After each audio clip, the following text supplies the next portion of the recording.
ये भी ना इंशाल्लाह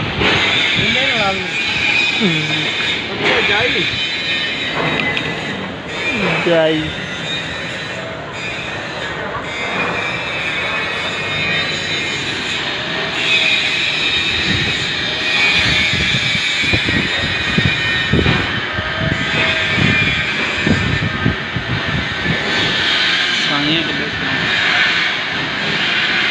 टेक्नोलॉजी की तैयार की हुई वेल्ड मशीन।